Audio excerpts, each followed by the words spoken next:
सहना भवतु सहनौ भुनक्तु सह वीर्यं करवावहै तेजस्विनावधीतमस्तु मा विद्विषावहै।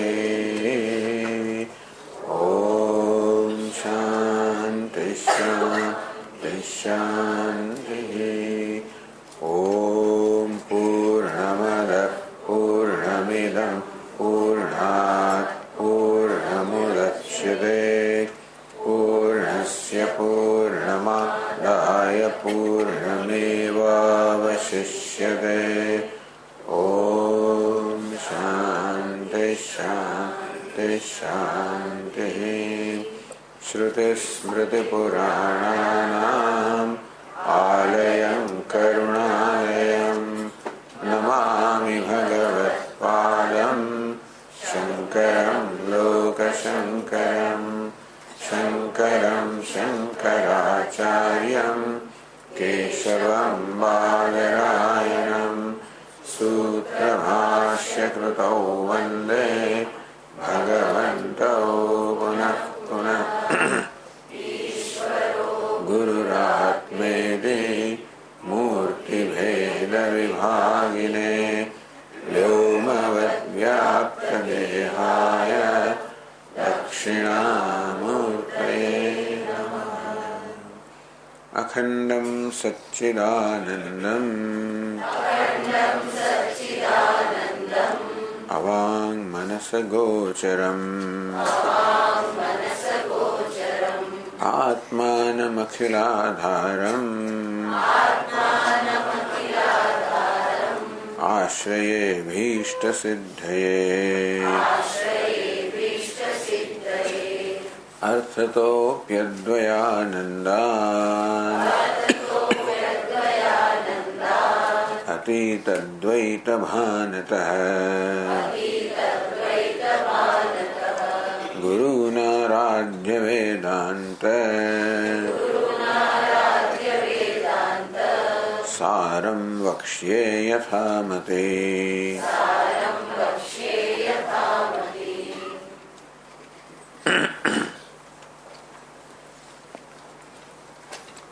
एक सौ ने तोतनो पाना पर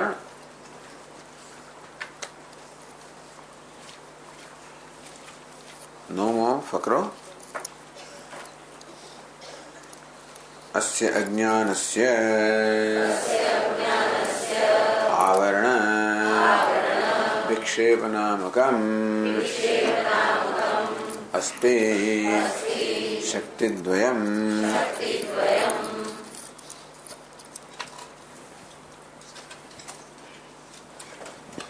अस्य अज्ञानस्य अज्ञान જેના વિશે વાત કરવામાં આવી વ્યષ્ટિ સમષ્ટિ વગેરે એ અજ્ઞાન ની બે શક્તિઓ છે આવરણ અને વિક્ષેપ. તો સવારે આપણે ચર્ચા કરી કે કેવી રીતે આ રજ્જુ સર્પના દૃષ્ટાંતમાં રજ્જુ એટલે કે દોરડાનું અજ્ઞાન જે છે તે દોરડાના સ્વરૂપને ઢાંકી દે છે. ત્યાં આગળ સર્પની કલ્પના કે ભ્રમ ઉત્પન્ન કરે છે. આમ દોરડાના સ્વરૂપને ઢાંકી દેવું આવરણ. જે સર્પ નથી એની કલ્પના કરવી, એનું સર્જન કરવું એનું નામ છે વિક્ષેપ. તો તેવી રીતે આત્માના સંદર્ભમાં પણ એ જ પ્રકારની વસ્તુ છે. એ હવે ગ્રંથ દ્વારા સમજાવે છે.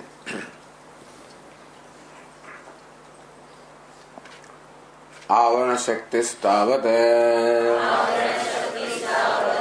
अल्पोऽपि मेघः अनेक योजन आयतनम्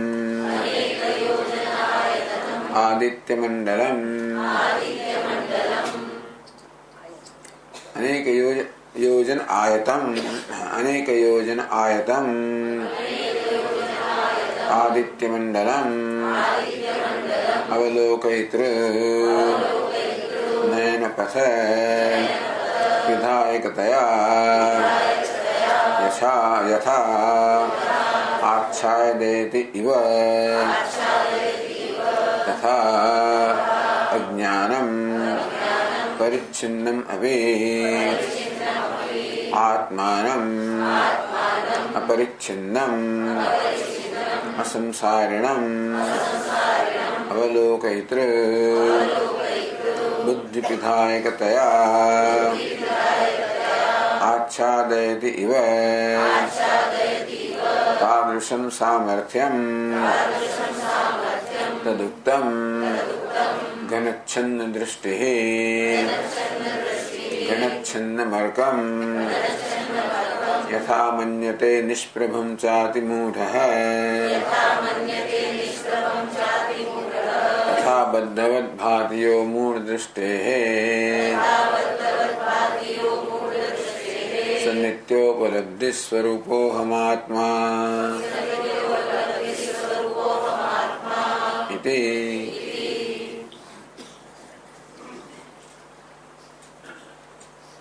तो आवरण शक्ति तावत અજ્ઞાનની બે શક્તિ કહી આવરણ અને વિક્ષેપ.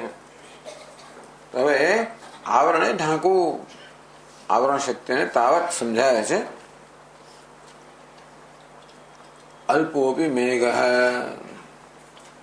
સૂર્યનું દૃષ્ટાંત આપે છે કે વાદળ જેવું તે સૂર્યને ઢાંકી દે છે.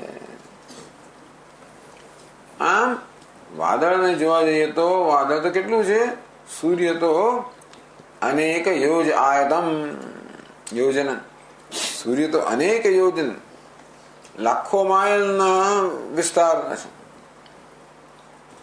અને વાદળ તો અત્યંત નાનકડું છે. પ્રભુ નાનકડું વાદળ પણ જેવી રીતે લાખો માઇલના વિસ્તાર વાળા સૂર્યને જાણે કે ઢાંકી દે છે. આચ્છાદયતિ ઇવ, આચ્છાદયતિ ઢાંકી દે, ઇવ એટલે જાણે કે ઢાંકી દે છે. ખરેખર તો ઢાંકતું નથી. આ નાનકડું વાદળ ખરેખર સૂર્યને ઢાંકતું નથી, પરંતુ સૂર્ય જાણે કે ઢંકાઈ ગયો હોય એ પ્રકારની અસર ઉત્પન્ન કરે છે.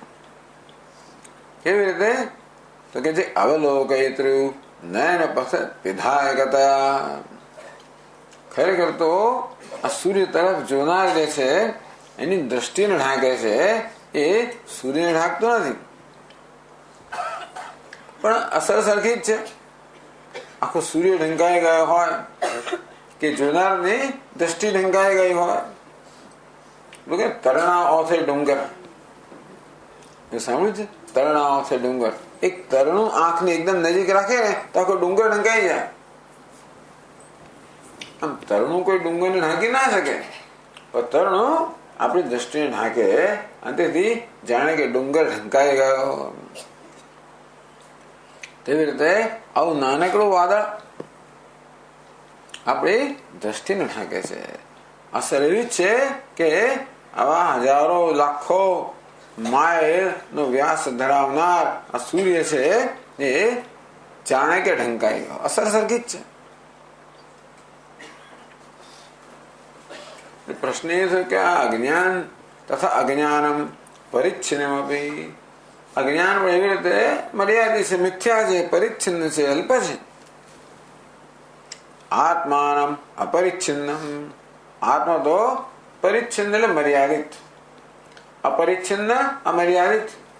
આત્મા કેવું છે? અમર્યાદિત છે, અનંત છે, સર્વવ્યાપક છે. અજ્ઞાન અત્યંત અલ્પ છે, તુચ્છ છે, પરિચ્છિન્ન છે. જેમ નાનકડું વાદળ કોઈ સંજોગોમાં સૂર્યને ઢાંકી ન શકે તેવી રીતે આ નાનકડું અજ્ઞાન કોઈ સંજોગોમાં આત્માને ઢાંકી ના શકે. પરંતુ જેવી પેલું વાદળ આ જોનારની દ્રષ્ટિને ઢાંકીને એવી જ અસર ઉત્પન્ન કરે છે જાણે કે સૂર્ય ઢંકાઈ ગયો હોય, તેવી રીતે અજ્ઞાન પણ આ જોનારની એટલે કે આપણી દ્રષ્ટિને ઢાંકી દે છે, એને અવરુદ્ધ કરે છે. અસર એવી ઉત્પન્ન કરે છે કે જાણે કે આત્મા ઢંકાઈ ગયો. હવે કહેવાનો પ્રયોજન નથી ખરેખર તો આત્મા ઢંકાતો નથી, પણ અસર એવી થાય છે કે આત્મા આપણે માટે ઢંકાઈ ગયો. હું આત્માના વાસ્તવિક સ્વરૂપને જાણતો નથી. હું છું એવું જાણું છું, હું ભાસું છું એ પણ જાણું છું, હું પ્રિય છું એ પણ જાણું છું. આમ અસ્તિ ભાતિ પ્રિયમ, આત્માનું આ સામાન્ય જ્ઞાન મને છે. હું એક છું, અદ્વિતીય છું, બ્રહ્મ છું, પૂર્ણ છું. આજે વિશેષ અંશનું મને જ્ઞાન નથી. બસ આ વિશેષ અંશને અજ્ઞાન ઢાંકી દે છે. હવે દ્રષ્ટાંત છે. છેવટે તો આપણા જીવનમાં આપણને જે અનુભવ થઈ રહ્યો છે એ સમજાવવા માટે આ દ્રષ્ટાંતો છે. એ હકીકત છે કે આપણે અજ્ઞાન લઈને જન્મ્યા છીએ. એ હકીકત છે કે આપણે જન્મથી જ જન્મથી જ આપણા વાસ્તવિક સ્વરૂપને જાણતા નથી. કેમ નથી જાણતા? તો આ સમજાયું. આને પણ મોડલ કહેવાય. જ્ઞાન પણ શું છે? એક મોડલ છે. એની બે શક્તિઓ બતાવી, આવરણ અને વિક્ષેપ. એટલે વેદાંત તો આટલું જ કહે છે કે ભાઈ તત્વમસી, તું બ્રહ્મ છે, તું પૂર્ણ છે, આટલું કહે છે. એવું કહેવાની કેમ જરૂર પડી? કારણ કે મારો પોતાનો મારા વિશેનો શું ખ્યાલ છે? હું અપૂર્ણ છું, અલ્પ છું, મર્યાદિત છું. તો કેવી રીતે થાય? જે વાસ્તવમાં પૂર્ણ છે એના માટે અપૂર્ણતાનો ખ્યાલ જન્મે એવું કેવી રીતે બને? સ્વામીજી, હું આનંદ સ્વરૂપ હોઉં તો હું સતત આનંદનો અનુભવ કરતો હોવો જોઈએ ને, તેવું કેમ થતું નથી? જેવી રીતે પેલું મધ તો મીઠું હોય તો હંમેશા મીઠાશની હોવી જોઈએ, એવું કે સવારમાં કડવું હોય ને સાંજે ખાટું હોય ને પરમ દિવસ થોડી તીખું, એવું ના બને. હંમેશા દરેકનું જે સ્વરૂપ હોય એમાં ક્યારેય ફેરફાર ના થાય. તો તેવી રીતે હું જો પૂર્ણ હોઉં તો શા માટે મને આવો પૂર્ણતાનો અનુભવ નહીં થતો હોય? એટલે મોટા ભાગના લોકો તો આપણને જે અનુભવ થાય અપૂર્ણતાનો એને સાચું માને છે.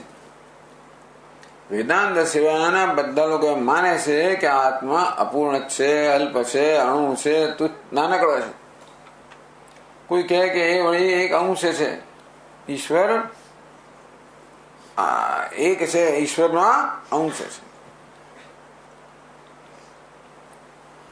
કારણ કે આવો અનુભવ થયેલો છે આપણને કે હું એક અંશ છું. હું કઈ સર્વવ્યાપી ચૈતન્ય નથી, હું ચેતન ખરો, પણ કેવો છે? ચેતન એક અંશ છે, એવો જ મારો અનુભવ થાય છે. તો આ અનુભવ સાચો કે પછી આપણે શાસ્ત્ર કહે છે કે તું ચૈતન્ય છે, પૂર્ણ છે, બ્રહ્મ છે, અનંત છે, એ સાચું? ત્યાં શ્રદ્ધા આવે. શેમાં શ્રદ્ધા? શાસ્ત્રના વાક્યમાં શ્રદ્ધા. શાસ્ત્રસ્ય ગુરુ વાક્ય છે. આ શાસ્ત્ર જે કહે છે એ સત્ય છે એવો મારો દ્રઢ નિશ્ચય હોય કે ઉપનિષદ કહે છે કે તું હું બ્રહ્મ છું, એ જ મારો એ સાચું છે એવો દ્રઢ નિશ્ચય હોય તો જ પછી હું મારા પોતાના ખ્યાલને પડકારું કે હું જે માનું છું એ ખરેખર મારી પાસે એવું માનવા માટે વાજબી કારણ ખરું કે માની લીધેલું છે. હું જીવાત્મા છું, અલ્પ છું, તુચ્છ છું, દીન છું, આવો જે મારી માન્યતા છે, એવી માન્યતા ધરાવવા માટે મારી પાસે કોઈ વાજબી કારણ છે કે માની જ લીધેલું છે? એટલે શાસ્ત્ર કે માની જ લીધેલું છે. કઈક કારણ તો હોવું જોઈએ ને. હું જે નિત્ય છું, અજન્મા છું, જન્મ મૃત્યુ અજો નિત્ય, શાશ્વત પુરાણ, અજન્મા છું, નિત્ય છું, અવિનાશી છું, શાશ્વત છું, પુરાણ છું, વૃદ્ધિ ક્ષેત્ર રહિત છું, નિર્વિકાર છું. મારી જાતને જન્મ વાળો માનું છું, મર્ત્ય માનું છું, પરિવર્તનશીલ માનું છું, વિકારી માનું છું. હું બાળક હતો, યુવાન થયો, યુવાન હતો, વૃદ્ધ થયો, વૃદ્ધ થયો, મૃત્યુ પામીશ. આવો બધા ખ્યાલ હું મારા વિશે ધરાવું છું. અને આ બધા ખ્યાલ આપણને બહુ દુઃખ આપનારા છે. બાકી જે ખ્યાલ ધરાવે ધરાવજો, એનાથી કઈ ફેર ના પડતો હોય કશું વાંધો નહીં. ગ્રહણ આજે છે, કાલે જે વાત કરો, આપણને શું બપોરે છે કે રાત્રે છે, જ્યારે છે ત્યારે. ટૂંકમાં આપણને કઈ એમાં ફેર નથી પડતો. તેથી જે માન્યતા હોય એવી ઘણી માન્યતાઓ આપણી હશે જે આપણા જીવનમાં કોઈ એવું કઈ ફેર નથી કરતી. આ જ માન્યતા છે કે હું એક અનેકમાંનો એક છું, હું તો ચૈતન્યનો એક જાણે કે અંશ છું, હું તો અલ્પ છું. આ જે વસ્તુ છે એ તો અત્યંત દુઃખી કરનારી છે. એટલા માટે વેદાંત સમજાવે છે કે જે પૂર્ણ છે એનામાં અપૂર્ણ ખ્યાલ જન્મે કેવી રીતે? સમજાવવું તો પડે ને. ના તું ખોટું, તને ખબર જ નથી એવું કહે તો બરોબર છે, પણ મને કેમ ખબર નથી? તારી માન્યતા ખોટી, કેમ ખોટી? એ માન્યતા જન્મી જ કેમ મારામાં? એ સમજાવવું તો પડે ને. એટલે વેદાંત બધું સમજાવે છે. એ ન સમજાવે ને આગળ જાય તો પછી આપણે પાછળ જ રહી જઈએ કે આ મને સમજ નથી પડી, એટલે આપણે આગળ અટકી પડીએ. આ બધું વેદાંત સમજાવે છે કે આવી જાતનો ખ્યાલ કેમ જન્મે. એટલે અજ્ઞાનની વાત આવે કે અજ્ઞાનને કારણે જે નથી એવો ખ્યાલ, જે નથી એનો ખ્યાલ જન્મી શકે. આ રજ્જુ સર્પનું દ્રષ્ટાંત બહુ જોરદાર છે. અજ્ઞાનને કારણે જે રજ્જુ છે એ ભાસતું નથી, જે સર્પ નથી એ ભાસે છે. આવું થાય છે. અને કહેવાય અધ્યાસ કે અધ્યારોપ. આરોપ કરવો, પેલો આરોપી હોય ને, તું ખૂની છે ને, તો આવો છે ને તેવો છે, આરોપ કરે ને પર એ તો હશે કદાચ, ખબર નથી, પણ નિર્દોષ પર આરોપ કરવો. આત્મા જે નિર્દોષ છે આ પ્રકારના આરોપ થાય છે કે તું મરતે છે, દુઃખી છે, કરતા છે, ભોગતા છે. કેમ થાય છે? તો કે જેવી રીતે દોરડા પર આરોપ થયો, તું સાપ છે. દરેકની દ્રષ્ટિ જુદી જ હોય. પાછું કોઈને દોરડાને બદલે સાપ દેખાય, કોઈને ત્યાં આગળ માળા દેખાય, કોઈને ત્યાં આગળ એક લાકડી દેખાય, કોઈને ત્યાં એક જળધારા દેખાય, કોઈને ત્યાં જમીનમાં એક તિરાડ ભૂછિદ્ર દેખાય. આમ જેવી માણસની દ્રષ્ટિ, આમ એક જ વસ્તુ પર અનેક પ્રકારના આરોપ થઈ શકે. તેવી રીતે અજ્ઞાનને કારણે આ દોરડાનું અજ્ઞાન કેવી રીતે દોરડા વિશે અનેક પ્રકારના ભ્રમ ભરેલા ખ્યાલ જન્માવે છે, તેવી રીતે આત્મા વિશેનું અજ્ઞાન પણ આત્મા વિશેના અનેક બધા ભ્રમ ભરેલા ખ્યાલ જન્માવે છે.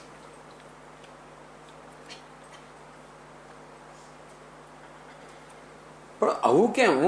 મારો જન્મ જ ના, તમારો જન્મ થયો એવું મને કેમ થાય છે? તો પછી બીજું દ્રષ્ટાંત આપે.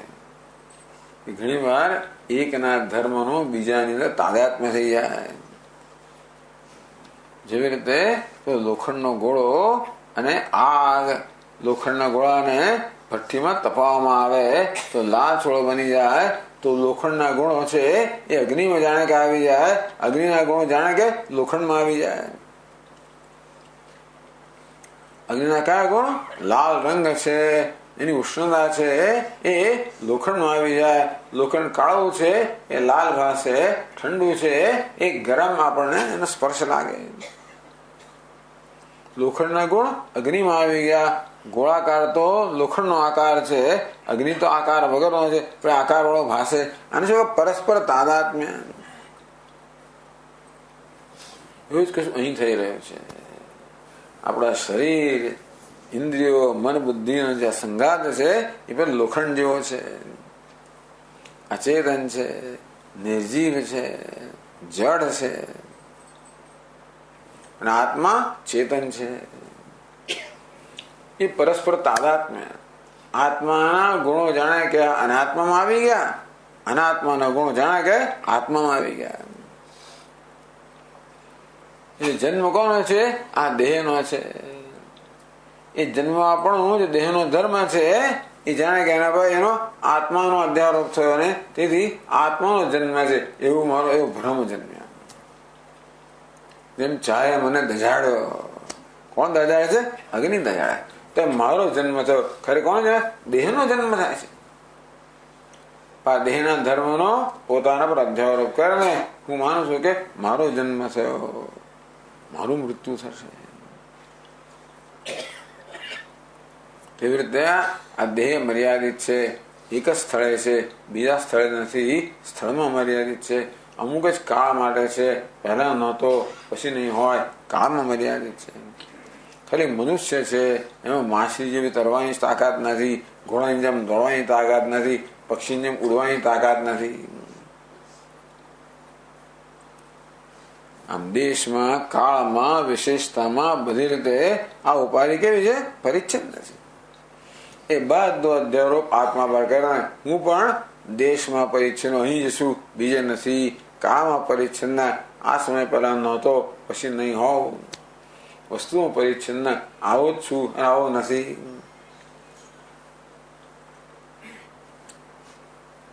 આપ આવી રીતે સમજાવે છે કે કેવી રીતે જે ધર્મો આપણા નથી એનું કેવી રીતે આપણા પર આરોપ ક્યાંક છે. ખરા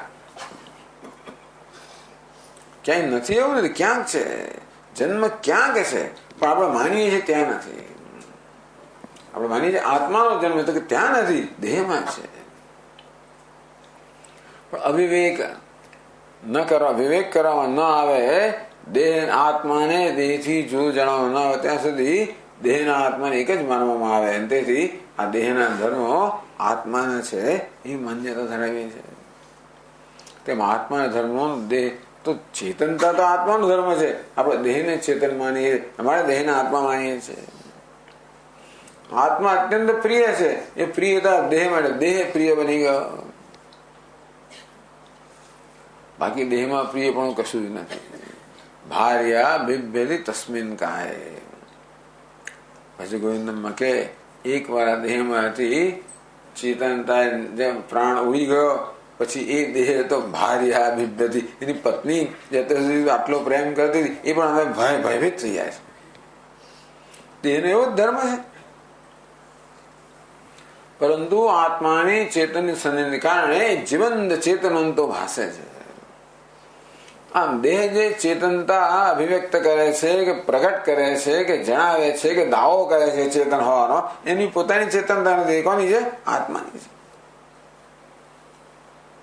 આવું બધી ગડબડ થઈ ગઈ છે. જેમ તપ્તાય પિંડવત, અગ્નિનો ગોળો લોખંડનો ગોળો અને અગ્નિ બે છે કે એક મેક તાદાત્મ્ય સાથે બે માં જાણે એક હોય એમ ભાષે, તેવી રીતે અહીં પણ બે છે ત્યાં એક હોય એવો ભ્રમ થાય છે. આવા બધા દૃષ્ટાંતોથી આપણને વેદાંત શાસ્ત્ર સમજાવે કે આપણા વિશેના આપણા જે ખ્યાલ છે એ જન્મવાનું શું કારણ છે. આવા દૃષ્ટાંતો સમજાવે એટલે મને સમજ પડે કે હવે સમજ્યો કે દેહ અને આત્મા, અનાત્મા અને આત્મા વચ્ચે વિવેક ન કરી શકવાને કારણે, જ્યાં બે છે એક માનવાને કારણે અનેક પ્રકારના ભ્રમ જન્મે છે. હવે આમ સમજ પડે ને આપણને જરા સંતોષ થાય કે હું સમજ્યો, તો ખબર પડે કે કરવાનું શું. જ્યાં બે છે ત્યાં એક માનવાને કારણે જો આ બધો ભ્રમ જન્મતો હોય તો બેને બે રૂપે જાણીએ તો એ ભ્રમ જતો રહે. આત્મા અનાત્માના અવિવેકને કારણે, એટલે કે બેને જુદા ન કરી શકવાને કારણે જો આ બધા ભ્રમ જન્મતા હોય તો આત્મા અનાત્મા વિવેકથી બેને જુદા કરવાથી ભ્રમ જતો રહે. સ્વામી કરવાનું શું? આત્માને જુદો કરવાનો દેહ એવું નહીં કે ભૌતિક રીતે જુદા કરવાની જરૂર નથી. લોખંડના ગોળામાં એ આગને લોખંડ કરતા ભૌતિક રીતે જુદી ન કરીએ તો પણ બુદ્ધિમાં એને જુદા કરી શકાય. કે લાલ રંગ છે, ઉષ્ણતા છે, એ અગ્નિ છે, ગોળ આકાર છે, લોખંડ છે. આ પ્રકારે મનમાં બુદ્ધિમાં આપણે હવે જુદા પાડીએ એ પૂરતું છે. તકલીફ બુદ્ધિમાં છે. જ્યાં બે છે ત્યાં બુદ્ધિ એક માનતી હોય છે, માટે બુદ્ધિ જ જાણ, બધું અજ્ઞાન બુદ્ધિમાં છે, માટે આ બુદ્ધિ જ જાણવાની જરૂર છે. એટલે આવા આને અનેક આવા બધા દ્રષ્ટાંતો આપીને શાસ્ત્ર કહે છે કરતા એના કરતા આપણા વિશેના આપણા ખ્યાલ તદ્દન વિપરીત જ. એ કઈ રીતે? અર્થાત આપણા વિશેના આપણા ખ્યાલ એ વાસ્તવિકતા નથી, ભ્રમ છે. એકવાર આપણે સ્પષ્ટ થઈ જાય તો પછી શું કરવાનું એ નક્કી થઈ જાય. આત્મા અનાત્માનો વિવેક કરવાની જરૂર છે, અજ્ઞાન દૂર કરવાની જરૂર છે. જીવનમાં બીજો કોઈ બીજી સમસ્યા જ નથી. વેદાંત કહે છે કે અજ્ઞાન સિવાય જીવનમાં બીજી કોઈ સમસ્યા છે જ નહીં. જો કશી વસ્તુ દુઃખી મને કરનારી હોય તો એક જ છે, અજ્ઞાન, એમાંથી જન્મેલા ભ્રમ. એ જ માત્ર આપણા બધા દુઃખનું કારણ છે.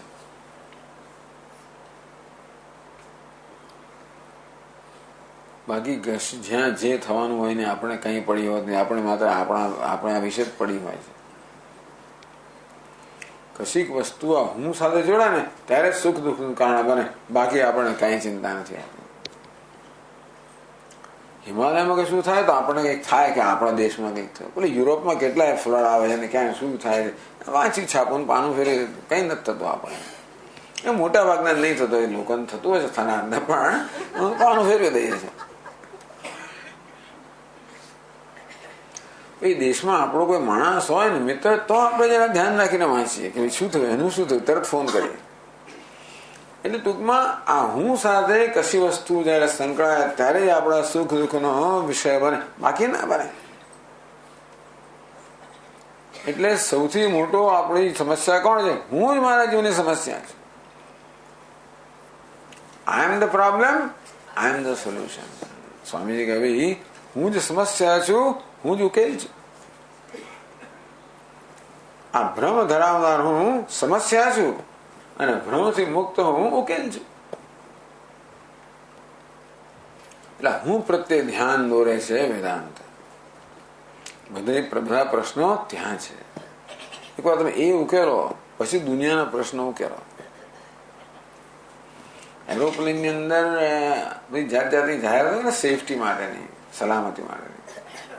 એક જાહેરાત એવી હોય છે કે કોઈ કારણસર જો એરક્રાફ્ટની અંદર પેલું એનું પ્રેશર દબાણ ઘટી જાય ને તો ઓક્સિજનની જરૂર પડે, તો તરત ઓક્સિજન માસ્ક આમ ઉપરથી નીચે પડે. પહેલા તમે ઓક્સિજન માસ્ક પહેરો, પછી બીજાને મદદ કરો, એવું કહે છે. તમારા બાળક સુદ્ધાને મદદ કરવી હોય તો પહેલા તમે માસ્ક પહેરો, પછી મદદ કરો. પહેલા આપણો પ્રશ્ન ઉકેલીએ, પછી બાકીના પ્રશ્નો ઉકેલવાના, એવું છે. આ તો બહુ સ્વાર્થી લાગે છે ને આપણને, કે આ તો લોકો સ્વાર્થી લોકો છે. તમે બીજા કોઈને પડી ને તમે ચિંતા બીજા કોઈની કરતા જ નથી. પણ જો આ ચિંતા દૂર થાય તો બાકીની બધી ચિંતાઓ દૂર થઈ જાય. આ પ્રશ્ન ઉકલી જાય તો બાકી બધા પ્રશ્નો ઉકલી જાય. આ રીતે આપણને આ દ્રષ્ટાંતથી સમજાવવામાં આવ્યું. અજ્ઞાન પણ એક પ્રક્રિયા છે, ઇટ ઓલ્સો મોડલ. એટલા વિશેષ અજ્ઞાન છે. સામાન્ય જ્ઞાન શું છે? જ્ઞાનનો અભાવ, એને અજ્ઞાન કહે. રશિયન ભાષા જાણતો નથી કે સ્લોવિક ભાષા જાણતો નથી, એ ન જાણવું, એ જાણવાનો અભાવ. ભાઈ માત્ર ન જાણવું નહીં, ખોટી રીતે જાણવું. અજ્ઞાન કેવું છે? એક અંશ કેવો છે? ન જાણવું. બીજો અંશ કેવો છે? ખોટી રીતે જાણવું. આ ખતરનાક અજ્ઞાન છે. પેલું ન જાણવું એટલું ખતરનાક નથી. ખોટી રીતે જાણવું એ જ બધી સમસ્યાઓ ઉભી કરે છે. ન ઓળખે તો કશો વાંધો નહીં, ખોટી તો ઓળખીએ ને પછી વ્યવહાર કરીએ. વખત બી ખબર કે આ તો કોઈક વાત કરી તો બીજું જ માણસ છે. એટલે આપણે એને કશું કહીએ જે કશી કઈ સંબંધિત જ ના હોય ને પેલાને મનમાં થાય કે આ શું કહે છે શું કહે છે. આવું થઈ શકે. એટલે ભ્રમ કહો, ભ્રમ વિપરીત જ્ઞાન એટલે ખોટું જ્ઞાન કે ભ્રમ એ આપણા જીવનની સમસ્યા છે. એ જન્મ્યું છે અજ્ઞાનમાંથી. એટલે અજ્ઞાનની બે શક્તિઓ કે આવરણ અને વિક્ષેપ. ન જાણવું આવરણ, ખોટી રીતે જાણવું વિક્ષેપ. એટલે લાંબુ લાંબુ વર્ણન કર્યું કે આ આત્મા તો અનંત છે, અપરિચ્છિન્ન છે, સર્વવ્યાપક છે, એને અજ્ઞાન કેમ ઢાંકી દે? એટલે દ્રષ્ટાંત સૂર્યનો, કે સૂર્ય લાખો માઇલનો વિસ્તાર હોય છતાં પણ કેવું નાનકડું વાદળને ઢાંકી દે છે, એવી અસર ઉત્પન્ન કરે છે. ઢાંકતું નથી. શું ઢાંકે છે? માત્ર આપણી દ્રષ્ટિને ઢાંકી દે છે. અજ્ઞાન પણ નાનકડું અલ્પ છે, છતાં પણ સર્વવ્યાપક આત્માને જાણે કે ઢાંકી દે છે. કેવું છે? આપણી દ્રષ્ટિને ઢાંકી દે છે. એટલે જેની દ્રષ્ટિ ખુલે એને દેખાય એવું પાછું. જો આત્માને ઢાંકતું અને એ અજ્ઞાન જો તો બધાને માટે ખુલી જાય એવું નથી. જેની દ્રષ્ટિ ઢંકાઈ ગઈ છે એની દ્રષ્ટિ ખુલે એટલે એને આત્મા જેવી રીતે સૂર્ય આપણે ન દેખાતા તરીકે અનેકને દેખાતો હોય છે ને, કે એની દ્રષ્ટિ ઢંકાઈ નથી ગઈ. તેમ આપણી દ્રષ્ટિ વાદળ હટી જાય તો સૂર્ય દર્શન થાય અને બીજાને ન પણ થાય. આમ દરેકે પોતાનું અજ્ઞાન પોતે દૂર કરવું. કહેવાનો ભાવ તે છે કે એકનું અજ્ઞાન દૂર થાય એટલે બીજાને એનાથી કઈ લાભ ના થાય. દરેકે પોતાનું અજ્ઞાન દૂર કરવાનું.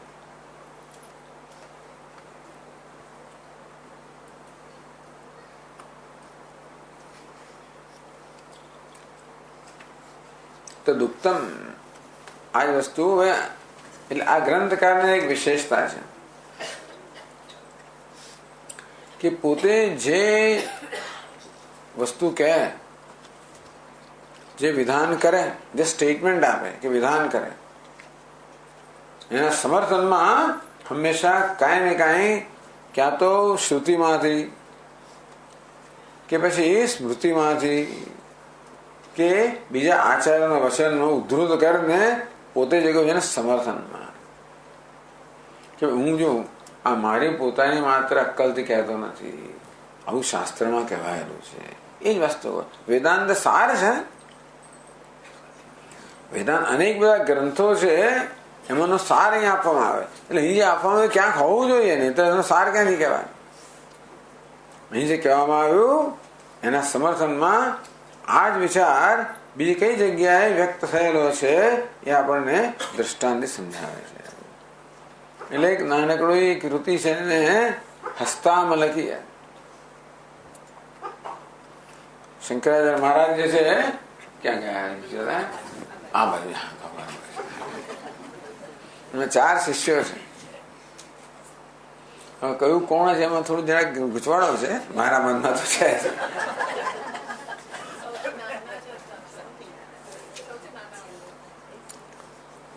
આમાં લખ્યું છે એ પ્રમાણે સૌથી પહેલા છે પદ્મપાદાચાર્ય છે, પછી તોટકાચાર્ય છે, આ બધું પહેલા હસ્તામલાકાચાર્ય છે, પછી સુરેશ્વરાચાર્ય છે. ઘણા વખત પહેલા સ્વામી વિદ્યાનંદ ગિરિજી અહીંયા આવેલા. અમે વર્ષો પહેલા અહીંયા આગળ અમે ત્યારે હતા, આવીને આના વિશે વાત કરે કે જો આ બધા 4 શિષ્યો તમે જુઓ કે આમના હાથમાં માળા, એક જણ માળા ફેરવે છે. જયારે પ્રવચન કરતા હોય ને, જો શંકરાચાર્યજી પ્રવચન તો કરતા હશે ને વેદાંતનો, ત્યારે આ બાજુ છે બેઠેલા છે, થોડા વૃદ્ધ છે, એમના એ માળા ફેરવે છે. એ કોણ છે? તોટકાચાર્ય ભક્ત છે, સેવક છે. એટલે એમને તો ગુરુની કૃપાથી જ્ઞાન પ્રાપ્ત થયેલું છે. તેથી માળા ફેરવે એમને ચાલે. બીજા બાજુ બેઠા એમના હાથમાં પુસ્તક નથી. જો અત્યંત વિદ્વાન સુરેશ્વર, પુસ્તકની જરૂર જ નથી. બીજા 2 ના હાથમાં પુસ્તકો છે. આ 2 ના હાથમાં એકમાં માળા છે અને બીજા સાંભળે છે. આવી જતો એટલે ત્યારથી મારા મનમાં આવી છાપ પડી ગઈ છે કે આ પદ્મપાદાચાર્ય છે, આ તોટકાચાર્ય છે, હસ્તામલકાચાર્ય છે અને સુરેશ્વરાચાર્ય. હું લખ્યું છે પ્રમાણે આ પદ્મપાદાચાર્ય છે, પેલા તોટકાચાર્ય છે, નાના છે તોટકાચાર્ય છે, આ માળાવાળા પદ્મપાદાચાર્ય છે. એવું આમાં જે લખ્યું છે નીચે એ પ્રમાણે. પણ શંકરજી મહારાજની આપણી જમણી બાજુ છે એ હસ્તામલકાચાર્ય છે. અને આ બધા શિષ્યોની આમાં 2 મુખ્ય બહુ જાણીતા શિષ્યો રચનાઓ છે સૌથી વધારે પ્રસિદ્ધ તો સુરેશ્વરાચાર્ય, જેમણે તૈત્રીય ઉપનિષદ ને બૃહદારણ્યક ઉપનિષદ પર એમણે ભાષ્ય વાર્તિકની રચના કરી.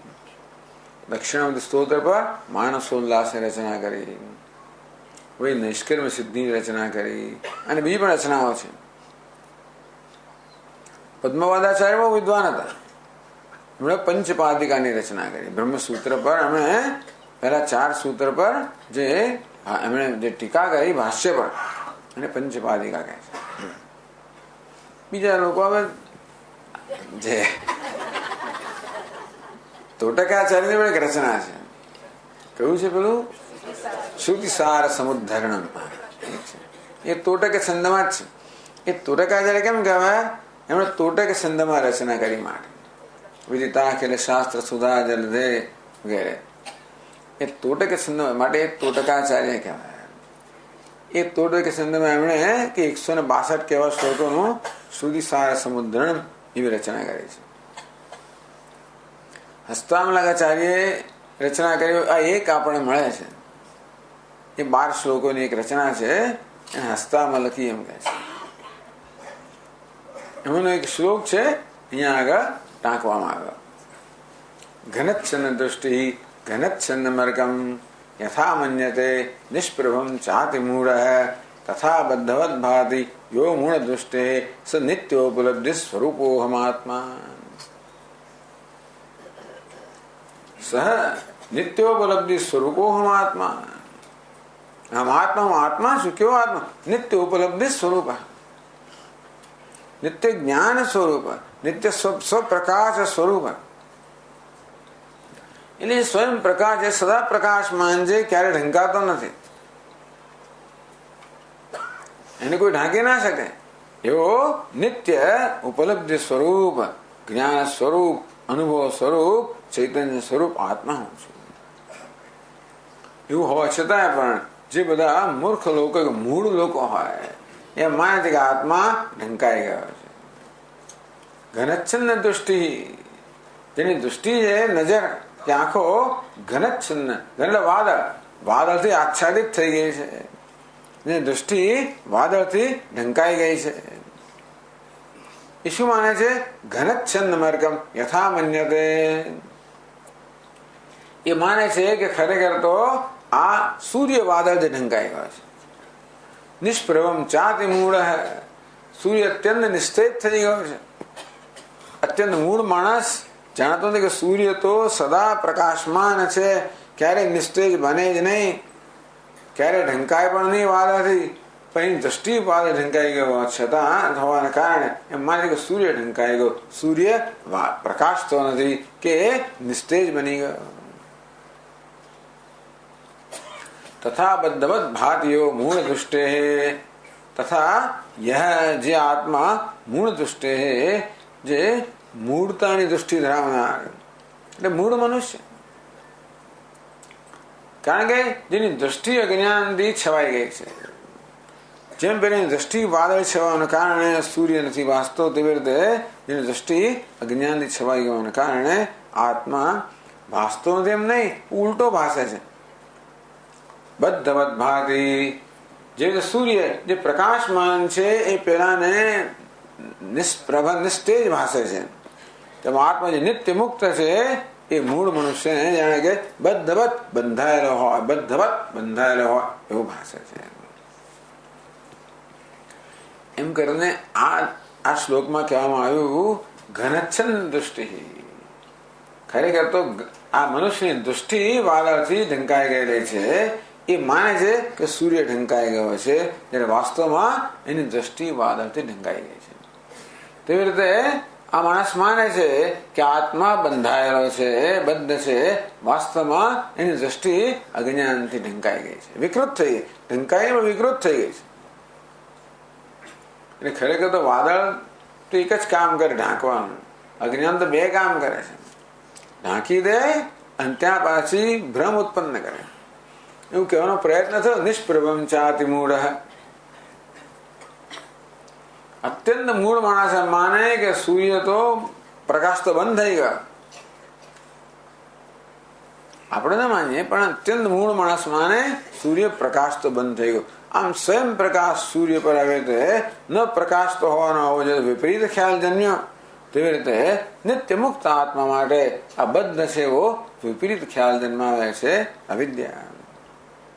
આવરણ અને વિક્ષેપ, આ પ્રકારે અવિદ્યાની જે બે શક્તિઓ છે એ સમજાવવામાં આવી. કેવી રીતે આત્મા એ વાસ્તવમાં નિત્ય મુક્ત છે એને માટે બદ્ધ છે એવો ભ્રમ જન્મે છે, જે પૂર્ણ છે એને માટે અપૂર્ણ છે એવો ભ્રમ જન્મે છે, જે નિત્ય છે, સત સ્વરૂપ છે, અવિનાશી છે, અમર છે એને માટે મર્ત એવો ભ્રમ જન્મે છે.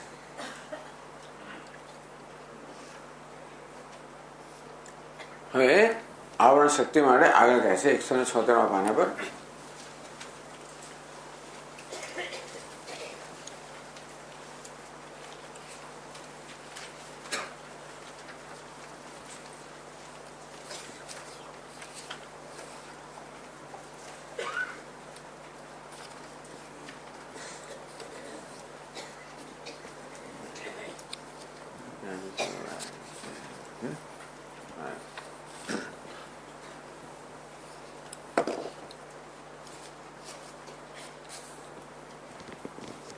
ચાલો આપણે એ વાંચીશું હવે. અનયા એવ આવરણ શક્ત્યા અવચ્છિન્નસ્ય આત્મનઃ કર્તૃત્વ ભોક્તૃત્વ સુખ દુઃખ મોહાત્મક તુચ્છ સંસાર ભાવનાપી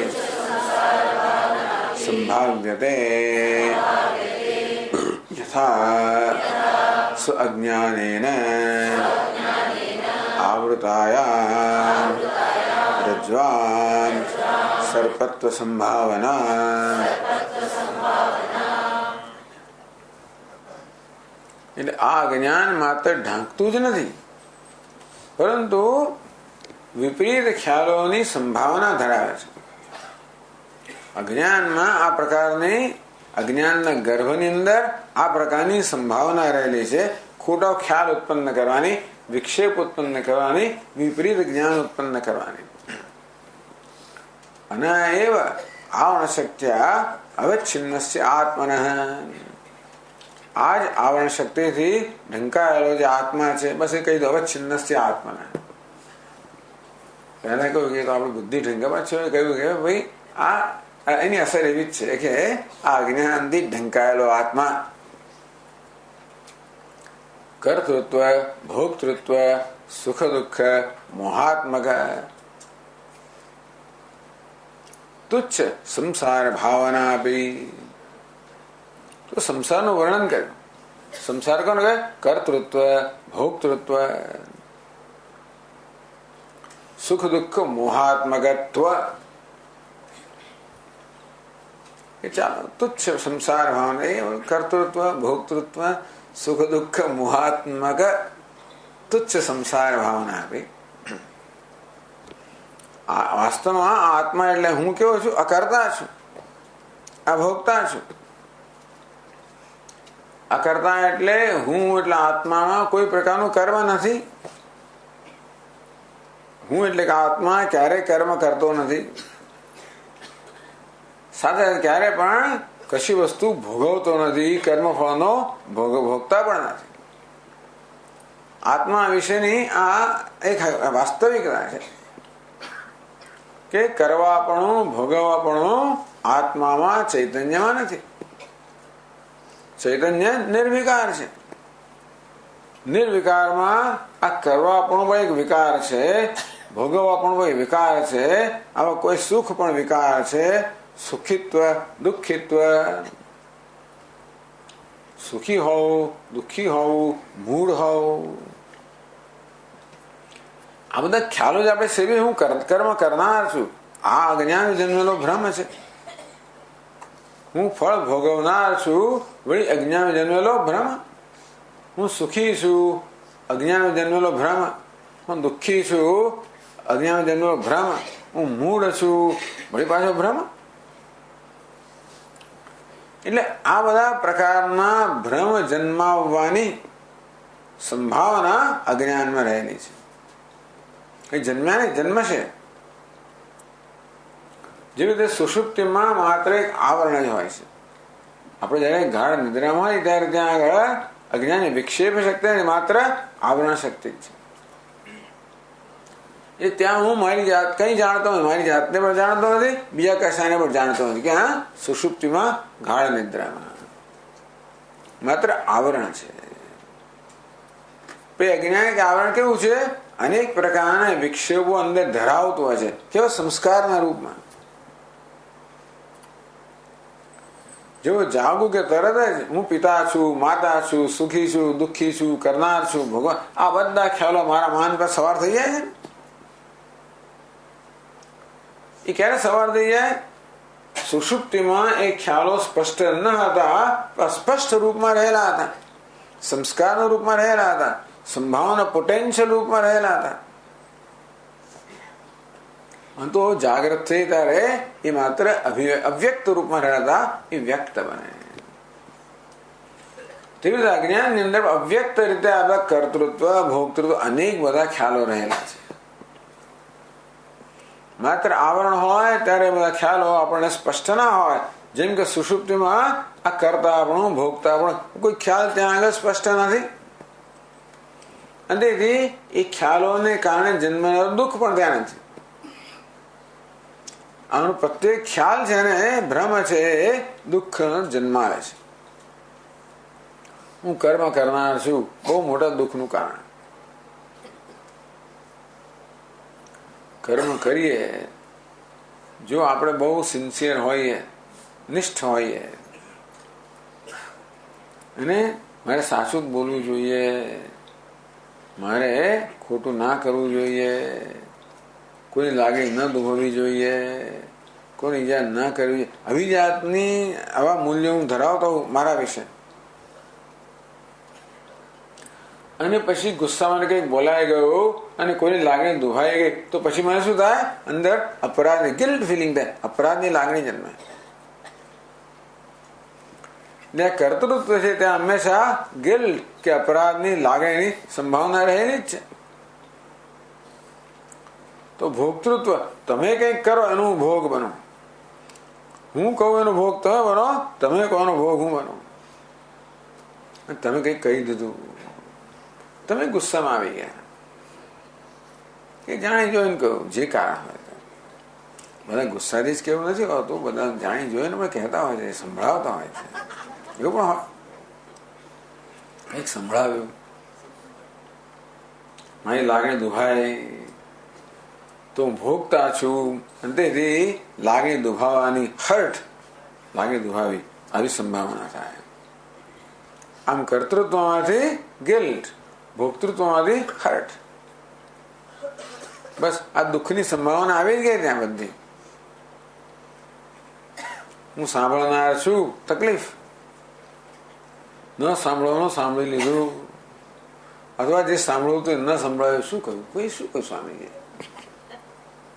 શું પેલો બોલ્યો? હવે એ ન સંભળાય તોય તકલીફ પડે.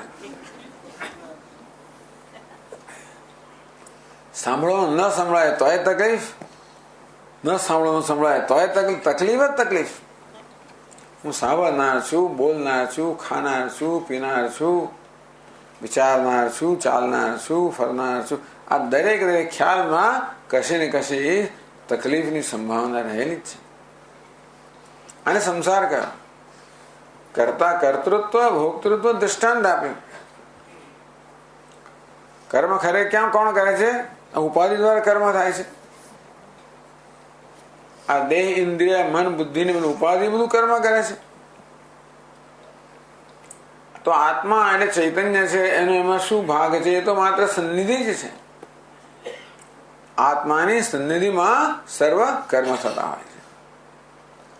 જે રીતે લોહ ચુંબકની સન્નિધિમાં પેલા નાનકડા પેલા લોખંડના કણ હોય એ કેવી હિલચાલ કરતા હોય છે, તેવી રીતે આત્માની સન્નિધિમાં ઉપાધિ ચેતનવંતી બને અને બધા કર્મ કરે. પણ વિવેક નથી, કે કર્મ ઉપાધિના સ્તરે થાય છે. હું શું કહું છું? હું કર્મ કરું છું. બધું ભોગવવાનું ઉપાધિના સ્તરે છે. હું કહું છું હું ભોગવું છું. કર્મ કરવું એ સમસ્યા નથી, ભોગવવું એ સમસ્યા નથી. હું કર્મ કરું છું એ સમસ્યા છે. હું ભોગવું છું આપણા જોડી દીધું. કર્મ કઈ થઈ રહ્યું છે કે જોડનાર હું સાથે જોડનાર હું છું.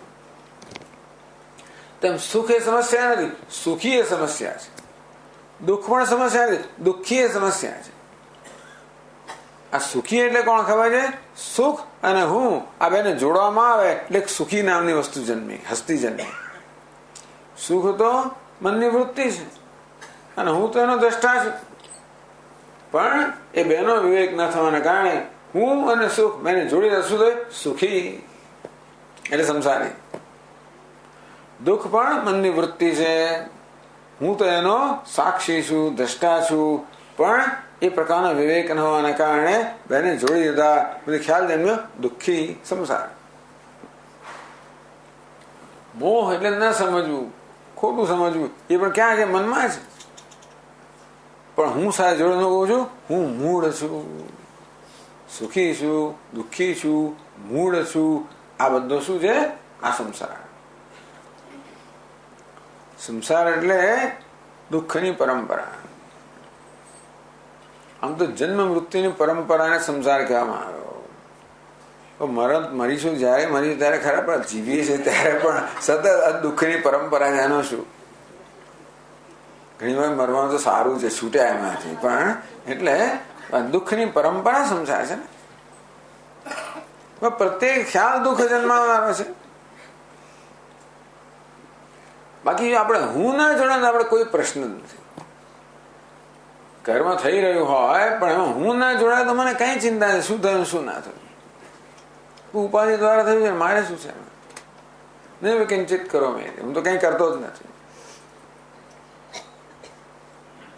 સર્વથા વર્તમાનો આપી સહયોગીમય વર્તે. ભગવાન કઈ ગમે તે કરતો હોય તો પણ એ મારામાં વર્તમાન છે, એટલે કે એ તો નિત્ય મુક્ત છે. બધું એ જાણે છે કે આ કશું કર્મ હું નથી કરતો, મારી સન્નિધિમાં થઈ રહ્યું. બસ એવું જ્ઞાન હોય તો કર્મ કોઈ પ્રશ્ન આપણને સમસ્યા ના જન્માવે.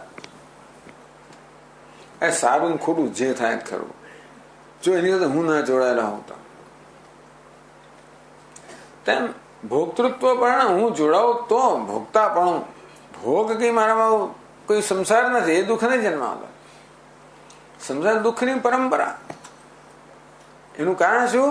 મારા વિશેના આ બધા ખ્યાલ કે ભ્રમ કે હું કર્મ કરનાર છું, હું ભોગવનાર છું, સુખી છું, દુઃખી છું, મૂળ છું. એમાં હજારો ખ્યાલો મેળો. પિતા છું અને માતા છું અને સાસુ છું અને પુત્ર વધુ, આ બધા દુઃખના જ કારણો. સ્વામી દ્રષ્ટાંત આપે ને કે પિતા માણસ તો પિતા છે, એનો બ્લડ પ્રેશર ઊંચું ઊંચું જાય છે. પિતાનો કારણ કે એનો દીકરો છે 18 વર્ષનો, એ સ્કૂલમાંથી ડ્રોપ આઉટ થઈ ગયો છે, નીકળી ડ્રોપ આઉટ થઈ ગયો. એને મોટર બાઇક ફેરે છે, એમાં સાયલેન્સર કાઢી નાખ્યું છે, જેથી જ્યાં જાય ત્યાં જાહેરાત થાય કે હું જઈ રહ્યો છું. એના શર્ટના બટન એ બીડતો નથી, ખુલ્લી રાખે છે. અને એની માએ આપેલી માળા પહેરેલી છે. આવી રીતે આ છોકરાનું ચિત્ર મગજમાં આવે ને એટલે એનું બ્લડ પ્રેશર વધી જાય. પિતાનું બ્લડ પ્રેશર વધે. આપણને કયું ના થાય એને જોઈને. એ આપણા પડોશીનો દીકરો તો આપણે કઈ ના થાય, એના બાપને થાય ને બિચારા.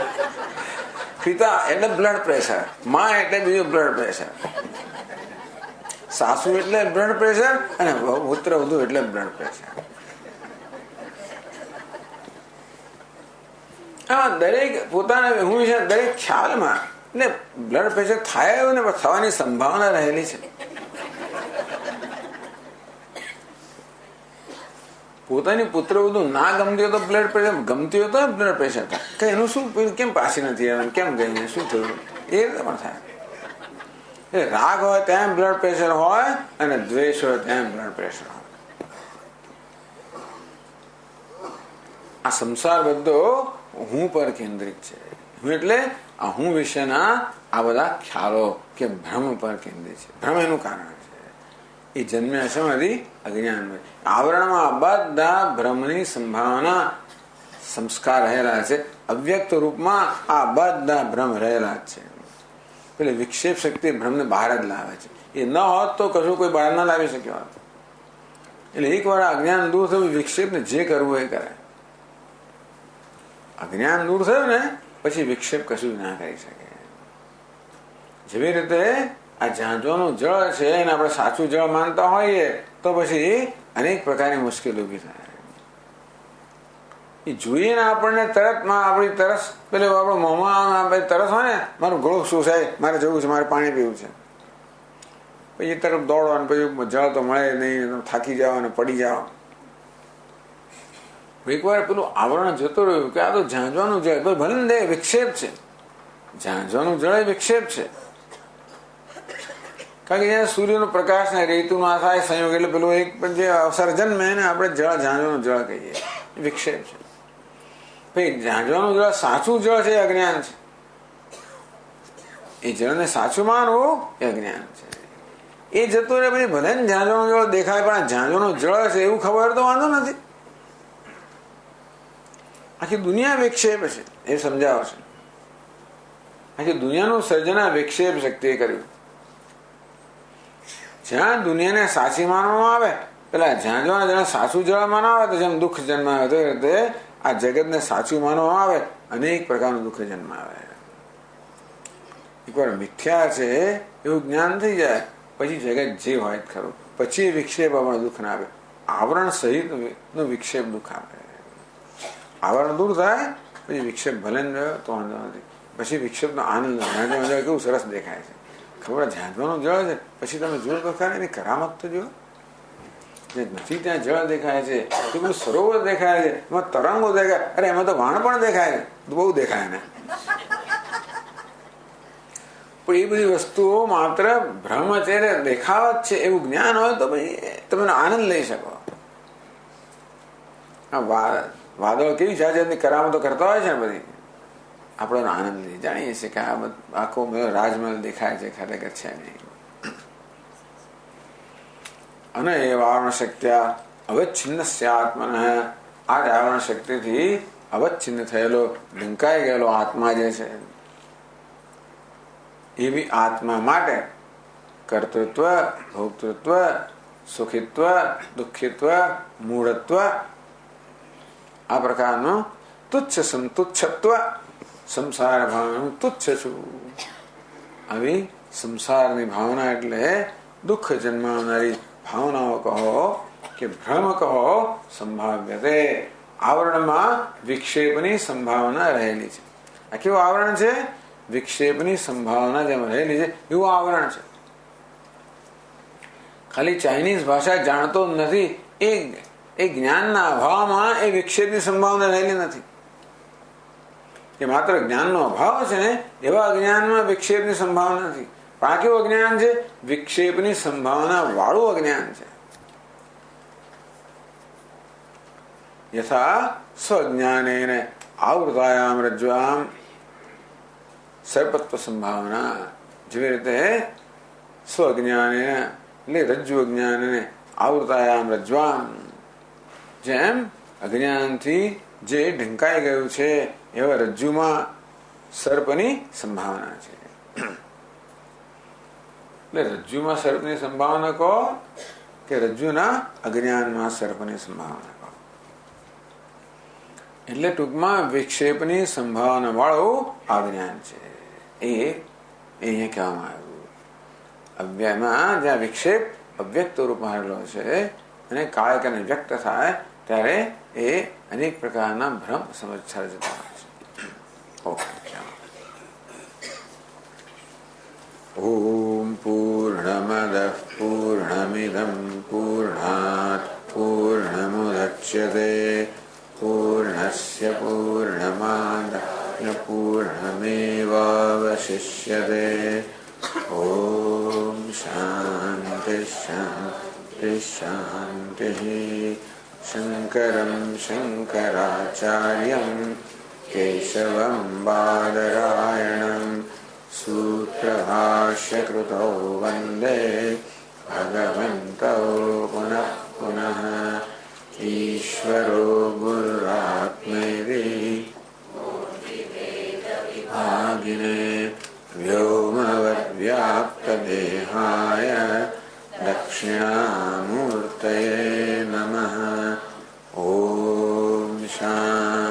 शांति शांति। हरि ओम। श्री गुरुभ्यो नमः। हरि ओम।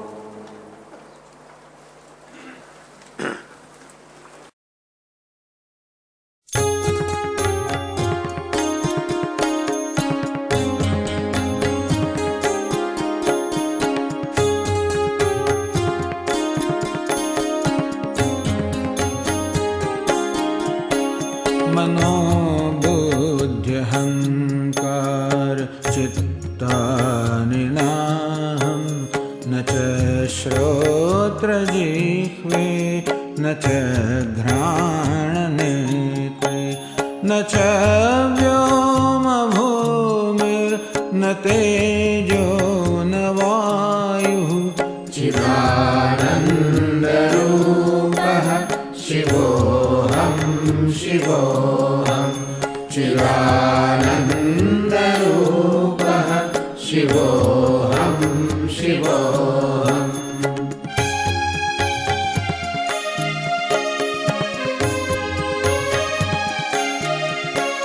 न च प्राणसंज्ञो न वै पञ्चवायुः न वा सप्तधातुर्न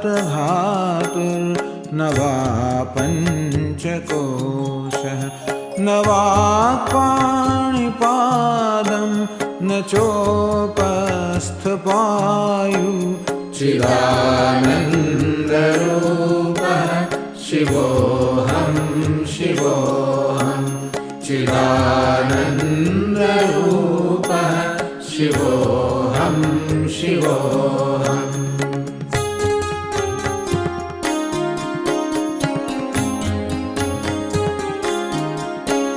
न मे द्वेषरागौ न मे लोभमोहौ मदो नैव मे नैव मात्सर्यभावः न धर्मो न चार्थो न कामो न मोक्षः चिदानन्दरूपः शिवोऽहं शिवोऽहं चिदानन्दरूपः शिवोऽहं शिवोऽहम्।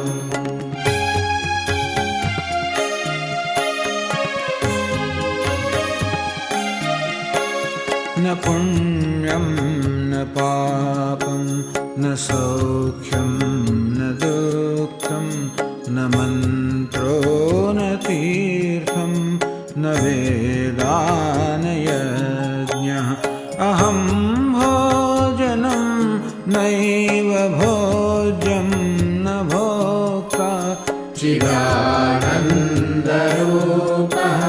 शिवोऽहं शिवोऽहं चिदानन्दरूपः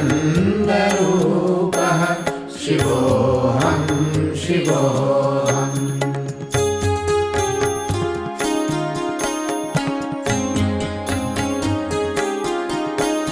न मे मृत्युशङ्का न मे जातिभेदः पिता नैव मे नैव माता न जन्म न बन्धुर्न मित्रं गुरुर्नैव शिष्यः चिदानन्दरूपः शिवोऽहं शिवोऽहं चिदानन्दरूपः शिवोऽहं शिवोऽहम्।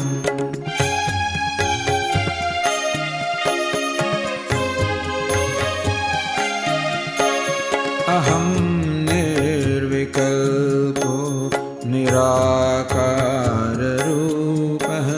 विभुर्व्याप्य सर्वत्र सर्वेन्द्रियाणां